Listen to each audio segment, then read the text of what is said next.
ఇన్ని కోట్ల మంది భక్తులు ప్రాణాలు పోగొట్టకుండా కాపాడుకున్నారంటే కెమికల్స్ కలిపినటువంటి ప్రసాదం లడ్డూకు ఒక ప్రసక్తి ఉంది.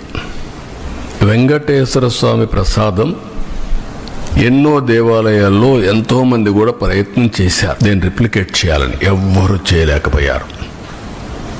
అది వెంకటేశ్వర స్వామికి ఉండే ప్రత్యేకత. అది ఒక్క తిరుమలలో తయారు చేసిన లడ్డు ప్రసాదాలు అక్కడికే పరిమితం తప్ప ఎవ్వరు కూడా రిప్లికేట్ చేయలేరు. ఒకవేళ రెసిపీ తీసకపోవచ్చు, కానీ అందులో వచ్చే ఇది మాత్రం ఆ టేస్ట్ కానీ ఆ పవిత్రత కానీ ఎక్కడ రావు. ఈ విషయం గుర్తుపెట్టుకోవాల్సిన అవసరం ఉంది. కానీ ఈ 5 ఏళ్లలో మీరు చూస్తే లడ్డు తినాలంటే భక్తులు భయపడ్డారు. తిరుమలకు రావాలంటే భక్తులు సందేహించే పరిస్థితికి వచ్చారు. లేదు, అక్కడికి పోతే ఈ అపవిత్రత మేము భరించలేము, ఇవన్నీ చూస్తే మానసికంగా మేము ఏమాత్రం కూడా ఉపేక్షించలేము అనే పరిస్థితికి వచ్చారంటే ఎంత అపవిత్రత జరిగిందో మీరు ఒక్కసారి గుర్తుపెట్టుకోవాల్సిన అవసరం ఉంది. ఇన్ని కార్యక్రమాలు చేసి మళ్ళీ ఈరోజు ఎదురు దాడి చేసే పరిస్థితికి వస్తున్నారు.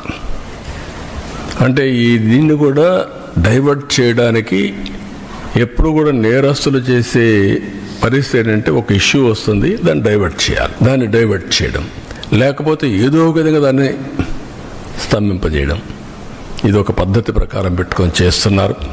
ఇది మంచి పద్ధతి కాదు.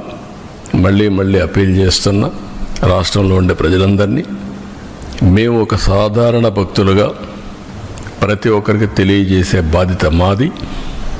బాధ్యతలో ఉండే ప్రభుత్వంగా ఇలాంటి తిరిగి జరగకుండా పవిత్రతను కాపాడడానికి ఏ చర్యలు తీసుకోవాలని అన్ని చర్యలు తీసుకున్నాం, ఇంకా తీసుకుంటాం.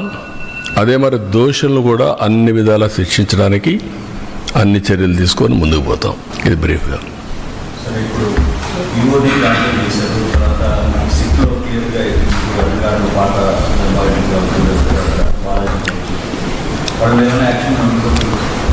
యాజ్ ఆన్ టుడే మాకు ఏదైతే ఛార్జ్ షీట్ వేసారో ఛార్జ్ షీట్ ఇంకా నెంబర్ కావాలి, అది రావాలి.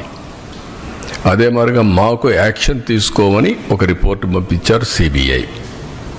వీళ్ళందరిపైన అడ్మినిస్ట్రేటివ్ యాక్షన్స్ తీసుకోమని పంపించారు. అందుకే 1 మ్యాన్ కమిటీ ఓటేసి మొత్తం అనలైజ్ చేసి ఎక్కడెక్కడ ల్యాబ్సెస్ ఉన్నాయి ఆ ల్యాబ్సెస్ అన్ని అధ్యయనం చేసి యాక్షన్ స్టార్ట్ చేస్తాం.